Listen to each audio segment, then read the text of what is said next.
Hello everyone, health शिक्षा के एक नए एपिसोड में आप सभी का बहुत बहुत स्वागत है। आज के इस बहुत ही इंटरेस्टिंग एपिसोड में हम लोग डिस्कस करने वाले हैं ऑब्सेसिव कंपल्सिव डिसऑर्डर, जिसको हम लोग ओसीडी भी कहते हैं। इस डिजीज को बहुत ही डिटेल तरीके से और बहुत ही सिंपल मैनर में बहुत ही अच्छे तरीके से समझने वाले हैं। तो वीडियो को लाइक करें, चैनल सब्सक्राइब करें और वीडियो को एंड तक जरूर देखें। बहुत ही सारा इन्फॉर्मेशन बहुत ही सिंपल लैंग्वेजेस में आपके लिए प्रेजेंट करने वाला हूँ। तो चलिए शुरू करते हैं। ओके, तो क्या है ये ऑब्सेसिव कंपल्सिव डिसऑर्डर, इसको थोड़ा डिटेल में समझते हैं। इसको एज अ डेफिनेशन अगर हम लोग समझने की कोशिश करते हैं तो क्या है, obsessive compulsive disorder is a disorder in which people have obsession which are reoccurring unwanted unpleasant thoughts, ideas, urges or images. To get rid of the thoughts, people with OCD feels driven to do something repeatedly, that is perform a compulsion, also called a ritual. Okay, तो obsessive compulsive disorder में दो component है, एक है obsessive और दूसरा compulsive. Basically obsession और compulsion.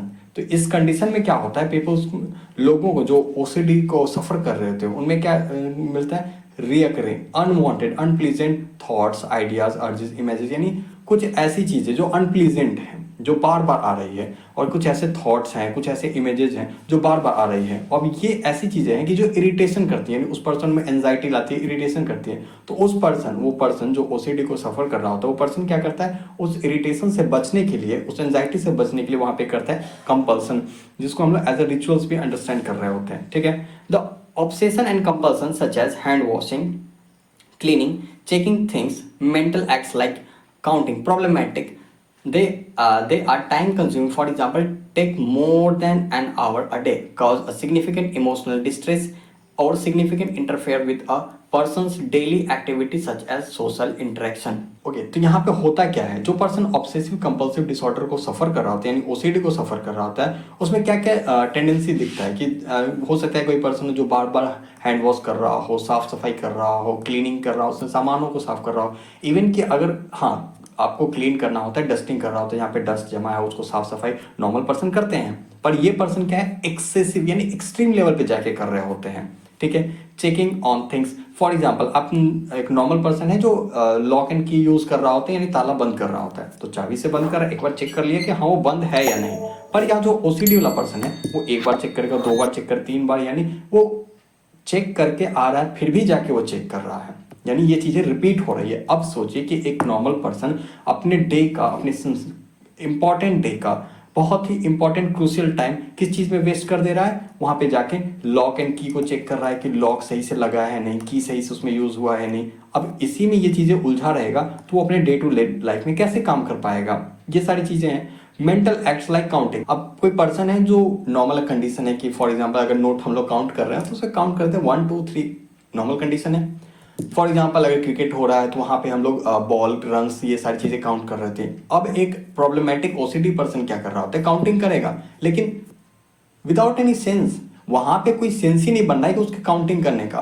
For example एक काउंट करना, एक बच्चे को हम सिखा रहे हैं तो वहां पे काउंटिंग का यूज होता है। एक बार कोई काउंटिंग कर सकते हैं कि हाँ चलो हम काउंटिंग, हो सकता है कोई नए नए सीख रहा हो काउंटिंग, उसे पढ़ने की थोड़ी सी एनर्जी आ रही हो कि हाँ मुझे काउंटिंग करना है, एक बार करेगा, दो बार करेगा, यानी जब तो सीख जाएगा उसके बाद तो वो बंद कर देगा काउंटिंग। पर नहीं, यहाँ पे प्रॉब्लमेटिक कंडीशन होता है, वो पर्सन कभी भी एबनॉर्मल तरीके से काउंटिंग कर रहा होता है, जो प्रॉब्लमेटिक है। अब ये क्या है, ये सारी चीजें टाइम कंज्यूमिंग है। फॉर एग्जांपल किसी पर्सन का एक मीटिंग है, वो जाकर के मीटिंग है, उसके ऑफिस में काम होंगे, उसके स्कूल के वर्क होंगे, ऑफिस के वर्क होंगे, तो वहां पे जाकर वो काम करेगा, यानी ऑफिस के वर्क देखेगा ना, है ना।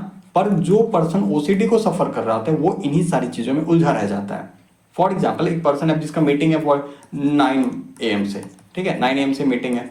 अब वो घर से निकलना है 8 और 9 बजे उसको पहुंच जाना है, पर जो गेट लॉक करने के बाद 1 घंटा उसको पहुंचने में लगने वाला था, वो 1 घंटा हो सकता है कि 8 से 9 वो गेट के पास ही रिटर्न घूम रहा है, ये सारी चीजें कर रहा है। तो क्या वो मीटिंग में अपने डे टू डे लाइफ को अच्छे से फॉलो कर पाएगा, रूटीन को फॉलो कर पाएगा? नहीं, बिल्कुल भी नहीं। वही कंडीशन यहाँ पे होता है। तो ये सारी चीजें टाइम कंज्यूमिंग है। For example take more than hour a day.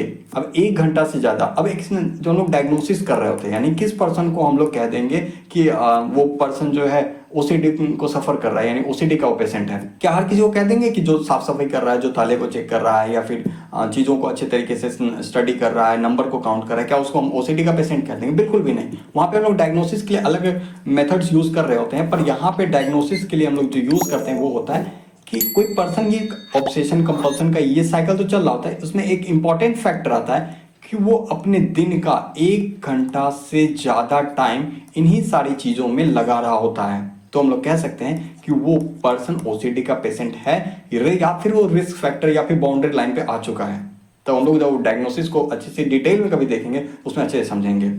Many people with OCD distressing thoughts repetitive behaviours. अब थॉट्स है, फॉर एग्जाम्पल किसी पर्सन में ये चीज़ें थॉट आ रही है कि कोई रैंडम थॉट कि वो गंदा है या फिर ये चीज़ साफ नहीं, ये पेन साफ नहीं है, ठीक है, एक बार क्लीन कर सकता है, 2 बार क्लीन कर सकता है, पर जब साफ हो गया है तो वो उसको यूज करेगा या जहां रखना रखेगा नहीं। ओसीडी वाला पर्सन ये थॉट गंदा है या फिर डर्टी है, वो डर्टी वाला थॉट जो है रिपीट हो रहा होगा, और ये किसी तरीके का थॉट हो सकता है, ऐसा नहीं कोई लिमिटेड थॉट्स होगा, किसी भी तरीके का थॉट्स होते हैं। रिपीटेड बिहेवियर्स फॉर एग्जाम्पल कि वो लॉक जाके चेक कर रहा है, ठीक है, लॉक को चेक कर रहा है, चेक करने के बाद रिटर्न वापस आ रहा है, फिर जाके चेक कर रहा है, 1 बार कर दिया, 2 बार, पर बार बार क्यों? ये एबनॉर्मल है कि एक पर्सन, हेल्दी पर्सन ताले को चेक कर सकता है, काउंटिंग कर सकता है, साफ सफाई कर सकता है, पर जो ओसीडी वाला पर्सन है उसके इस बिहेवियर के वजह से, उसके साफ सफाई की वजह से उसके डे टू डे लाइफ में प्रॉब्लम आ रही है, या फिर एक थॉट आ रहा है कि साफ करना है, ठीक है कर लेंगे, पर नहीं अभी ही करना है।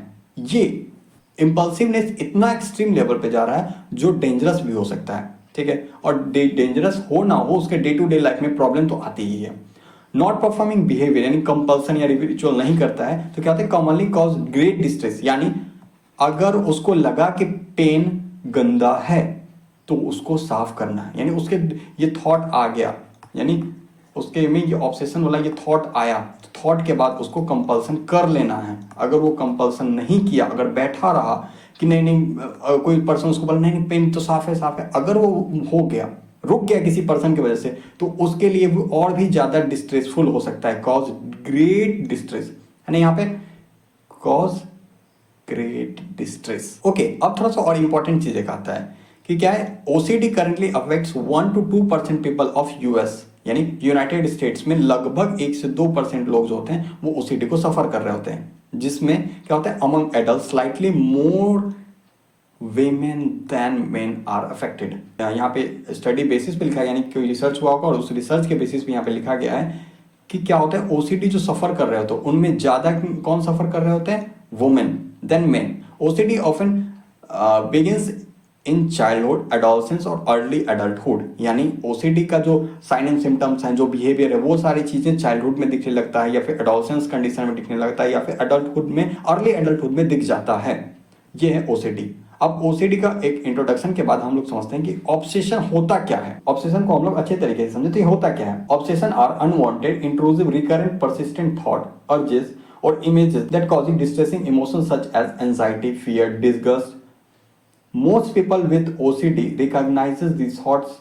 ओके, तो ऑब्सेशन क्या है, इसको बहुत ही सिंपल तरीके से समझे तो एक unwanted, intrusive, recurrent, persistent thoughts हो, या अर्जेस हो, या इमेजेस हो, क्या कर रहा हूं वहां पे पर्सन में डिस्ट्रेसिंग इमोशन, उस पर्सन में डिस्ट्रेसिंग इमोशन ला रहा हूं, वो थॉट, वो सारी चीजें, images such as anxiety, fear, disgust, यानी उस पर्सन में वो थॉट आ रहा है कि अगर फॉर एग्जांपल फिर से वो रिपीट करे, पेन वाला एग्जांपल है कि अगर किसी पर्सन को लग गया कि पेन गंदा है तो उसे जाके लग गया वो पेन गंदा है तो जाके पेन को साफ कर लेगा, तो उसका वो ऑब्सेशन आ गया कि पेन गंदा है। अगर वो नहीं किया तो उसे लगेगा कि अब वो उसके लिए क्या हो गया कि डिस्ट्रेस कॉज कर रहा है, उसके लिए एंजाइटी आ रही है कि पेन गंदा है, ये डस्ट है, इसमें डस्ट में बैक्टीरिया होगा, बैक्टीरिया ग्रो करेगा, फिर क्या होगा, बैक्टीरिया ग्रो करेगा, फिर क्या होगा, हेल्थ खराब होगा, हेल्थ होगा, और अल्टीमेटली वो इमेजिन कर लेगा कि डेथ हो जाएगा उस पेन की वजह से।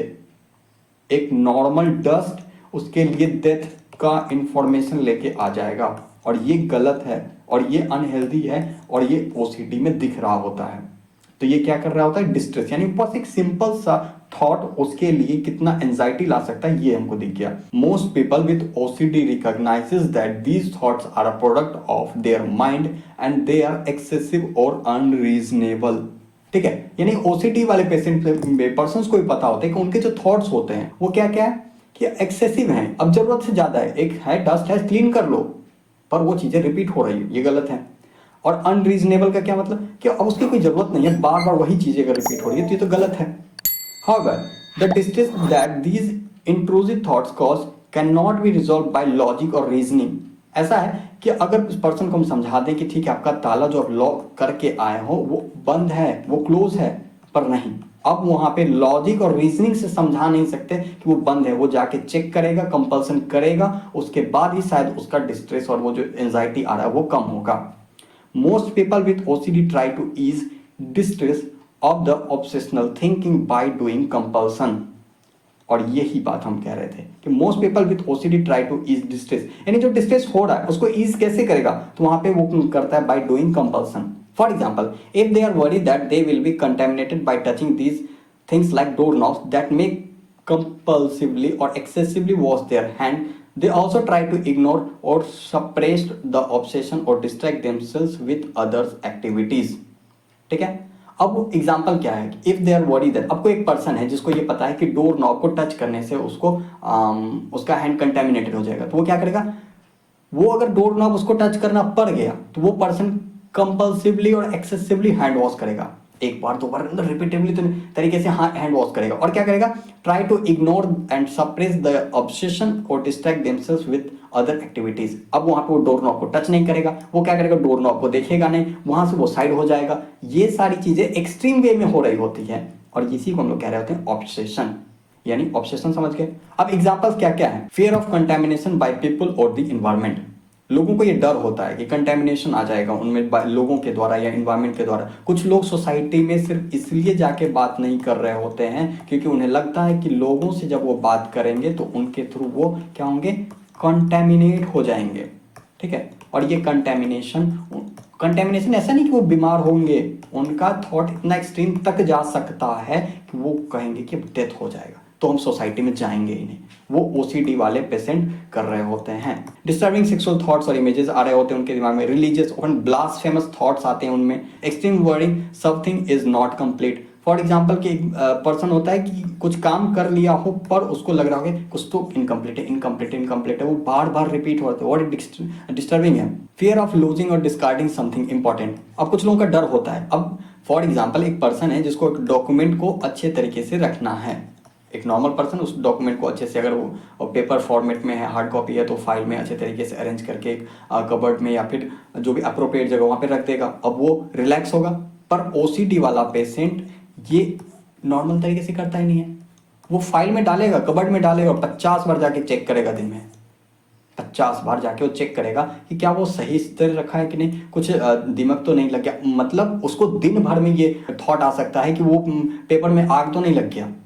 इस तरह के थॉट्स ऑब्सेशन वाले कंडीशन में आ जाते हैं। कैन सीमली मीनिंगलेस थॉट्स, अब कुछ ऐसे विचार जिसका कोई सेंस नहीं है, इमेजेस, कुछ ऐसे साउंड आ रहे हैं उनके दिमाग में सुनाई दे रहे हैं जो है ही नहीं, कुछ ऐसे वर्ड जिसका कोई लॉजिक ही नहीं है, कुछ ऐसे म्यूजिक जो आज तक बनाए नहीं वो उन्हें सुनाई दे रहा होता है। तो ये सारी चीजें एग्जाम्पल है ऑब्सेशन का। अब आ जाते हैं कंपल्सन। ये क्या है, तो कंपल्सन्स आर रिपीटेड बिहेवियर्स और mental acts that a person feels driven to perform response to an obsession. The behavior typically prevent or reduce a person distress related to obsession temporarily and they are more likely to be the same in the future. Okay, तो compulsion क्या है, तो compulsion है repeated behavior or mental act that a person driven to perform response to an obsession।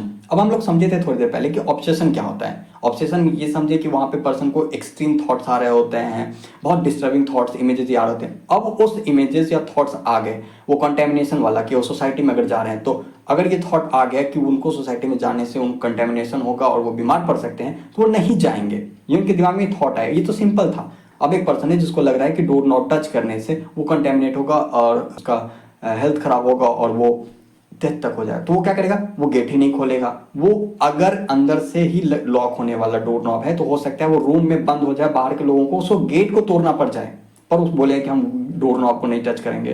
क्यों? क्योंकि वहां पे obsession आ गया।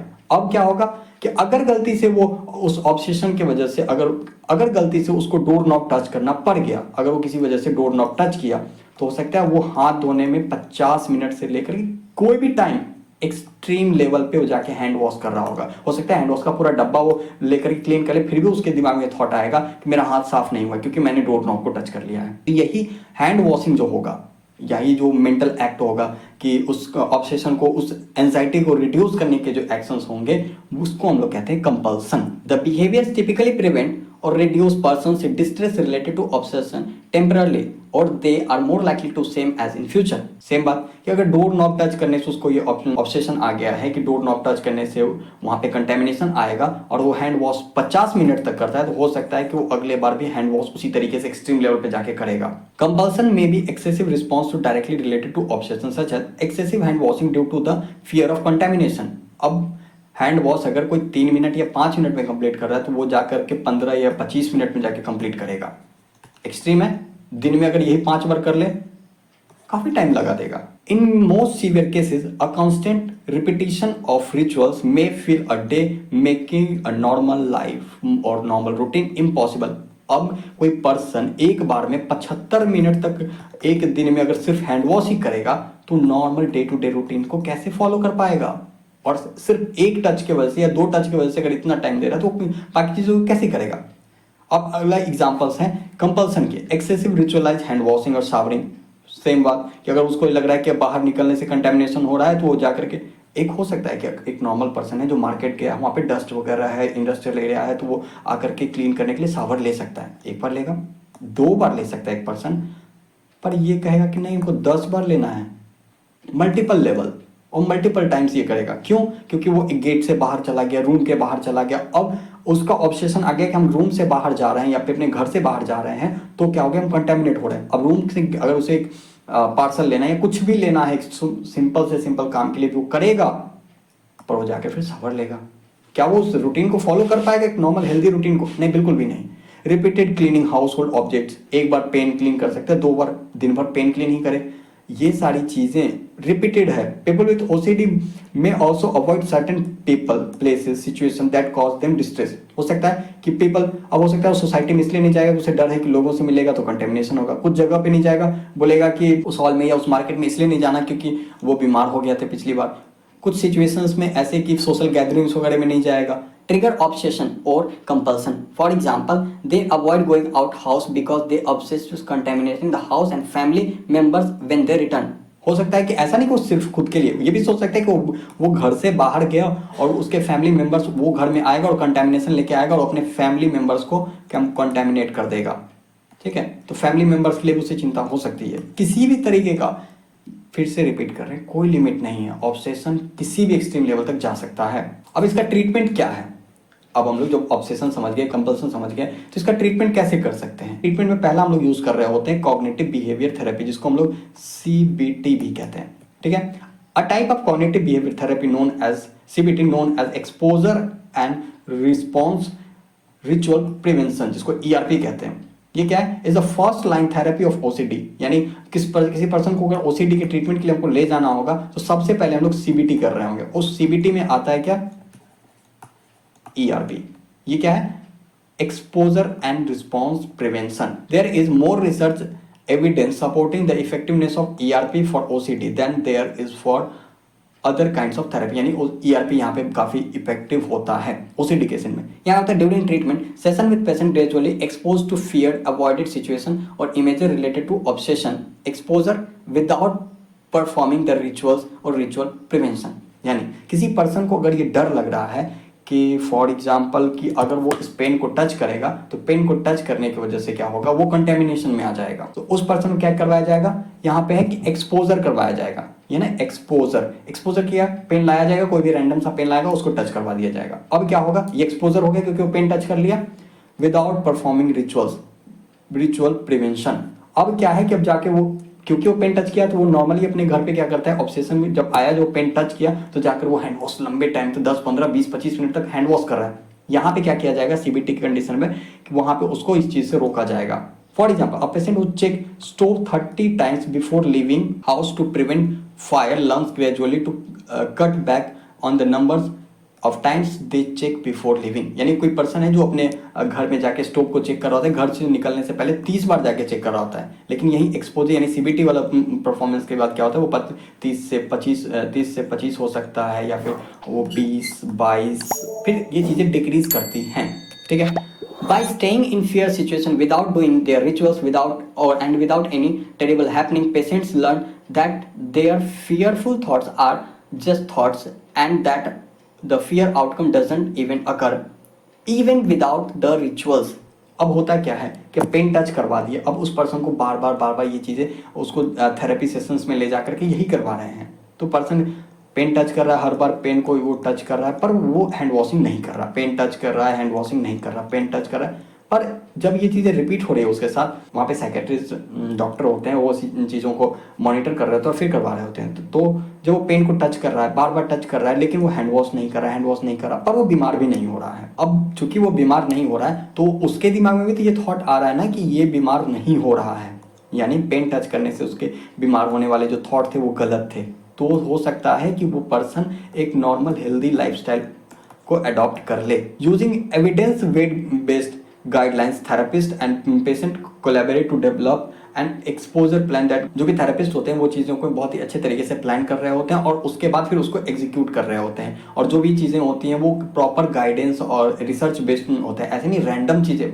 मैं एग्जांपल के लिए बताऊं, पर वहाँ पे रैंडमनेस नहीं होता है या फिर रैंडम चीज़ें नहीं की जा रही होती। वहाँ पे प्रॉपर जो गाइडलाइन होता है, जो रिसर्च पेपर्स होते हैं, उसके अकॉर्डिंग वहाँ पे चीज़ों को परफॉर्म किया जाता है। अब यहाँ पे तो हम लोग बात कर लिए कि कॉग्निटिव बिहेवियर थेरेपी। अब यहाँ पे सीबीटी यूज कर लिए, लेकिन कुछ कंडीशंस में हम लोग सीबीटी के साथ साथ हम लोगों को मेडिकेशंस भी यूज कर रहे होते हैं। अब मेडिकेशंस क्या क्या है? A class of medication known as selective serotonin reuptake inhibitor, जिसको हम लोग SSRIs भी कहते हैं। ये क्या है? Other first line treatment for OCD. जब हम लोग सीबीटी कर रहे होते हैं, अगर वहाँ पे वो काम नहीं होता तो यहाँ पे अदर फर्स्ट लाइन में हम लोग काम आता है SSRIs। क्या? Many research studies have shown that these medications usually effective for OCD वाले पेशेंट्स में ये चीज़ें इफेक्टिव है, and they are more effective than other type of medication. यानी कोई और भी टाइप ऑफ मेडिकेशन हम लोग जब यूज़ करें उससे बेहतर है कि SSRIs यूज़ करें। अगर आप एक नर्सिंग स्टूडेंट या मेडिकल स्टूडेंट है तो आपको ये नाम याद करना जरूरी है। ओके, तो हम लोग SSRIs यानी सेलेक्टिव सेरोटोनिन अपटेक इनहिबिटर्स का यूज़ कर रहे हैं तो OCD में ये काफ़ी अच्छा इफेक्टिव है और उसके नाम हम लोग देख लिए। एक अगला ट्रीटमेंट का कंडीशन हम लोग मिलता है न्यूरोमॉड्यूलेशन। ये क्या है? ओके, SSRIs के बाद अब हम लोग यहाँ पे देखते हैं कि न्यूरोमॉड्यूलेशन ट्रीटमेंट, जब हम लोग TMS यानी ये है ना ट्रांसक्रेनियल मैग्नेटिक स्टिमुलेशन, इमेजेस आपको स्क्रीन पे कहीं दिख रहे होंगे, उसको कंबाइन कर रहे होते हैं किसके साथ? ERP के साथ। Can be effective for OCD। ये दोनों चीजें साथ में करके हम लोग OCD में ये इफेक्टिव होता है। TMS uses magnetic fields to stimulate nerve cells in the brain. अब मैग्नेटिक फील्ड्स यहाँ पे कॉइल्स का यूज किया जाता है और वहां पे कहते हैं मैग्नेटिक स्टिमुलेशन दिया जाता है, जिसकी वजह से क्या होता है? It is usually well tolerated deep brain stimulation, और डीप ब्रेन स्टिमुलेशन करवाते हैं which involves an implanted device in the brain has data to support efficacy, but it is invasive and complex to manage. There are limited providers and hospitals trained for offer this treatment and provide long-term support needed by patients who are with DBS. Okay, तो ये चीज़ें जो neuromodulation वाला जो हम लोग TMS की बात कर रहे हैं, ये क्या है? ये चीज़ें काफ़ी कॉम्प्लेक्स प्रोसेस है, तो ये हर कोई प्रोवाइड नहीं कर रहा होता है। आई थिंक इंडिया में काफ़ी लिमिटेड हॉस्पिटल्स होंगे जो ये ट्रीटमेंट प्रोवाइड करते होंगे। ठीक है, तो इसको हम लोग उतना यूज नहीं भी करते हैं और शायद कॉस्टली भी होता होगा। तो हम लोग ट्रीटमेंट तो बेसिकली समझ गए। अब हम लोग कैसे एक फॉर एग्जांपल अगर हम किसी एक आइडेंटिफाई करें कि ये पर्सन OCD का पेशेंट है, तो क्या उसको जाकर कहेंगे तुम OCD के पेशेंट हो, तुम दूर रहो या तुम ऐसा करो? बिल्कुल भी नहीं। उसे ट्रिगर करने की कोशिश कभी भी मत कीजिएगा, ये आपके लिए और उस पर्सन के लिए भी खतरनाक हो सकता है। तो क्या कर सकते हैं? How to support love ones who is struggling with OCD। जो पर्सन OCD को सफर कर रहा होगा उसको कैसे सपोर्ट करें? For people with OCD who live with family friends care giver enlisting their support to help with exposure and ritual prevention practice at home is often recommended. Okay, अब जो person family के साथ रह रहा है, friends के साथ रह रहा है, केयर गिवर के साथ रहा है, तो उसको क्या है? एक चीज जो हम लोग यहाँ पे ना एक्सपोजर एंड रिचुअल प्रिवेंशन, यानी उसको ऑब्सेशन आ रहा है, अब उसको कंपल्सन करना है, तो हम लोग क्या कहेंगे कि अगर कोई फैमिली मेंबर्स है तो उसको कहेंगे कि कंपल्सन मत करो, रुक जाओ, कुछ नहीं होगा, बस स्लाइटली आराम से रुक जाओ, कुछ नहीं होगा। ये चीजें जब उसके साथ आप और जेंटल तरीके से करना है, यानी उस पर्सन को कॉन्फिडेंस में ले करके फिर ये करना है। ये करने के बाद क्या होगा कि वो पर्सन धीरे धीरे सीख सकता है। नॉर्मल अगर वो बॉर्डर लाइन पे है तो वो normal day to day life में भी फिर आ सकते हैं। In fact the participation of family friends में इंप्रूव लाइवलीहुड ट्रीटमेंट सक्सेस। अब उसके फ्रेंड्स और फैमिली जो लव वंस हैं उसको अगर ये सपोर्ट कर रहे होंगे कि तुम मत करो, अगर कुछ होगा तो हम हैं, अगर तुम कंटेमिनेशन होगा तो दवाई लेके हम खड़े हैं, डॉक्टर को हम बुला देंगे, या फिर ये चीज़ें ताला को हम बंद करके हम चेक करके आ रहे हैं, तुम बैठ जाओ। अगर इस तरीके की चीज़ें अगर वहाँ पे किया जाए तो वो पर्सन जल्दी हेल्दी हो सकता है।